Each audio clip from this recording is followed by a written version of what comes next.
Okay, FM 101.7. Na enkomo emu yakwa akosia mamie me see the year 1969 na ngi gosi prat a radio program junior na ne papa junior ya obai 1969 50 years no how many years me pa cho asma make obi anfre no musa no 1969 yes, I'm not lying. No a program my friend say Uncle Frank's show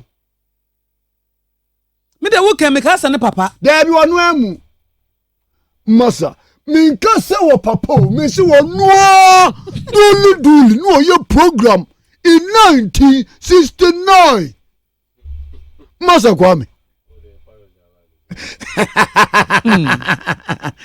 Bragwazi baby obi amechia no o ja ne ho fe ene ne ho fe pa kwa yes ho fe Honorable Pius Senam Hajide Deputy Information Minister Memo Achiminia Yeah, over money no. Let us say Nyame adom ne mo mpa ebo ye hu ye pacho na muso e. Oko afise se na waware ama oyira wo na akwala me sonda ye na unim di ade ato no. Over pacho saka obi o emi se weni wo fam kakra. Me se afise se me sonda ye na waware ama oyira wo na unim edin a ode ato oyire no. Ode ato oba no. Over the bio minim but se haye kwan hu na we de Mate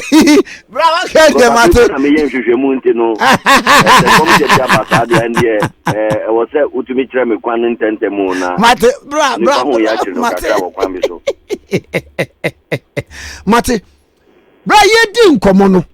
eni Peter Boama otuku no edi nkomo no ensem bi wo a eja wadi tu dwa as a Deputy Information Minister no say ade bi echia no wantene no a wanwe ane nkofo akofa de usuo se enye no kure no wada woma ehin na pesa otene no Wova pacho yam papa na ebio maminchia una minchia empenyufo awoni omu na dijuma na no pe ne ka kire me nua Peter otuko na se kasatintin entompo ponko ena asempa we etia entino se okasa tintin sa enwe fidie so no dodo ona adwene beye wo mo se nukwe eni na afa entino se no di na asem no be ba wi ye kra na ye ne den kakra entino on hye ne nso se kasa tintin entompo ko na asempa we etia na ne ntia me pese me be mo ni se menyanti ese ne kasa no mo no do be bia onya opportunity bia na wabo ore yiri Jimensa any electoral commission na wodi ya mampenyin na nado dan kwakufado den e di aka ho Jimensa ni na nakufado Jimensa ni na nakufado yesi edu be bi kwa de chese eni bia wo se ye di mampenyin any the seat of the presidency kwa no emi se edu be bi kwa ne de wu kwa na otwe na adwene ba so se ni anidie efatano no yemfama no ansana but ni ananka yempese yedi betudwa no pei ade a yepese yedi tudwa na wonu Peter wotuko no eni titu yenu no mendisi fo ni Ghana manyina enya ntiase ne se register semi eni electoral commission force no moye o madwuma no sebi enya yamampenyin na nado dan kwakufado ena ekache wo mo se munye se anase ema munye sa debi it is not the president's instruction na omuni electoral commission ni omampenyin so ansin konwa bebia edisa adi anase adifufuru bia enkomoda yedika no etinu se opese oka electoral commission for asem a ohwe so na onka electoral commission for asem. It is wrong and unacceptable say odi ye mampenyin din ebe basasa asemi ho yedika no ebiom ye mampenyin kura abambon abontin bebia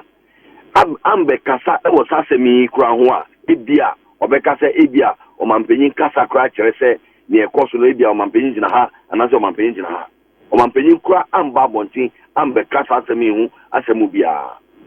enti no ebiom sɛ wɔn mu ɛwɔ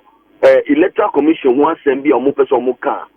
wɔn gyina na wɔn ka no na amanfoɔ nti aseɛ woyɛ ne saa ɛnde na akɔakɔyɛ sɛ partisan politics ya ɛyɛ sɛ yɛsɛ Nana Addo Dankwa Akufo-Addo yɛma mpanyin yɛsɛ ne din ne n'asefo ɛna ɔmo yɛ ɛna saa deɛ no so ɛnya adeɛ a afi a yɛwura mu yɛbɛma kwan koraa bi wɔn di papa anim atwetwe fam akyɛ ɛnti no sisi ano deɛ yɛde asi yɛn ho so sɛ beebi a wɔn bɛkya ntorɔ bi a anim ɛde ka papa no ho bia no ɛwɔ sɛ ntɛntɛm kwan so yɛbɛba abɔnten na yɛabɛ correct saa misrepresentation ɛnu nti na ɛma mi frɛ yɛ na number 3 ni sɛ yɛma mpanyin ɔne ne so ne ne ban a wɔyɛ ne ne sɛ wɔsi ɔno deɛ wɔgyina state institutions ne nyinaa sɛ ɛyɛ NCC o sɛ ɛyɛ Ghana Revenue Authority o sɛ ɛyɛ Auditor General Department o sɛ ɛyɛ Office of the Special Prosecutor aban ahwɛyɛ bia constitution no ɛma ne dwuma bi sɛ ɔnde no wɔmampanyin sɛ wɔgyina saa institution n'akyi ɛwɔ support a ɛwɔ sɛ wɔfa ma wɔ mo ɛnti wohwɛ a sikapudo ne akande a yɛde ma state institutions no na ebi mbada audit service ukɔ Auditor General Department wobɛhu ne sɛ support any akande a yɛde ma wɔ mo efidie na akande a yɛde ma wɔ mo ebi mbada ɛwɔ Ghana our recent history mu ukɔ Office of the Special Prosecutor budgetary allocation ya yɛde ama wɔ mo ɛsɛ wani ukɔ NCC ya massive allocation yɛde ma wɔ mo wodi tutu na no deɛ ho a eno de omude no NDC for de na emofem kura. It is just a question of belief in the state institutions. Eno ne bema say electoral commission for the budget yaba say omu hia sa sika XYZ e de di wo madwuma wo mampanyi say e wo say yenko na yenko hwehwe sika no emfa ma wo mo. Sa so na say Ghana police you military the audit service anti-graft agency ni nyina wo di omo budget ba wo mampanyi say as much as possible no yen boy humodin na yen kopesika no emfa ma wo mo. That should not and cannot be misconstrued to mean say BBA course ewo electoral commission independent organization institution a wo mu akasa e na hihye wo mu niama eni ni omo beye say omo hihye ni saa na wonya kwanya se obeka na radio so a na kwan bia ewu onimu enidie enimu no na wodi wo mampanyin din bata sa nkomodie no mu demonstration ni de menia NDC for wo mupa wo mu betimi aye demonstration edabia eye wo mu constitutional right matise wo mu ko tamale ekoye demonstration enye hwe na aden Christmas yi mu kura no music concert bi a nkofo bi mu afre do me eba music concert ni bi kwa edo so chen do ma mimi hu no ewo tamale ho na no yi Saturday yi eri pa ma tamale ho kra mpo no kra no MPP ni yen presidential candidate at the time Nana Addo Dankwa Akufo-Addo do mo a wotumi pulu onu nipa baako ni political party baako do mo a wotumi pulu ewo tamale edo so chen ya na no yimi hu no eti demonstration ni de enya de a obi abetumi ese kwa matise etina kwa no mo se be ebi wo Kumasi anase yifa obuse ebi omo betumi demonstration obuse next week nemo mu no ne dikan wo mu yi o mampanyin edin efri sa wo mu kasa no mu ena number 2 se wo mu wo basis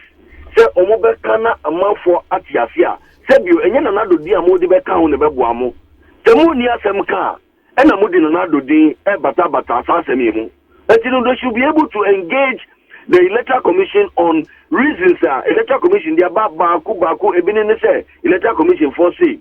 Omo ye fidi omo di juma na nkasa. Actually omo krata say fidi no baby agree say na hondi abafem entumi nye juma yentumi emfa ye ni enda subium. Etino sa yampa na say nyampa na se afide no agugu na se ade no na hondi na abafem a enti NDC for say yemfa eno a enkodi juma na se bien na omuncheche mu edi importing e wo sa register ya ye use no ene emu no edi importing e wo mu a ema ndisi fofo se enu no de betumi aboa wo mu sa register ko ya na ye koto about 2016 ye di be 1 million edi twa mu enti die na wo mu a ye obi be ka se sa register yi se chinchina echi enu ana ye di be to aba abra mpenyifo na mo hwe dwumadi no so no se efide no agugu a ahonde na bafam enti ye besre media say medical kan no asempa yetia omunyi ye mampenyi na nado dan kwakufo ado edin efri wo mu nkomodi no mu se omu wasambika omu enka na Ghana for entiase ma se omu de obi die bata ho no enye nu na beton wo masem no e de ama wo mu ye besre wo mu papa afia ye wremu yi owura Peter Otukono eni ndisi fo nche nso se sa ni bi atwemu a omu di papa yenim atwetwe fam asem anim na o maka nano yenkoti a yesi school feeding for Emma ebebo ebeye oye kire woni fie eye intrasem nkontompo enukwa baako ka enimu sei but omu abe candidate to abonti trafa ye nyina se yanye na ye nkoreti ntentem kwan so a ebia na akoto ebinumu etrimu enuntina mi frɛ a mi srɛ sɛ wobɛma me kwan na sa propaganda ne ntuasɛm a ɔmode tu from mu no yɛbɛyi afiri nipa etrimu ntina mi frɛ yɛ mi da wase sɛ wama makwanya so Mr. Medasifa mi deal with misinformation no Mr. Medasifa bye bra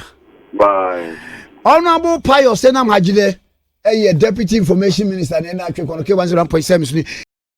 Okay FM 101.7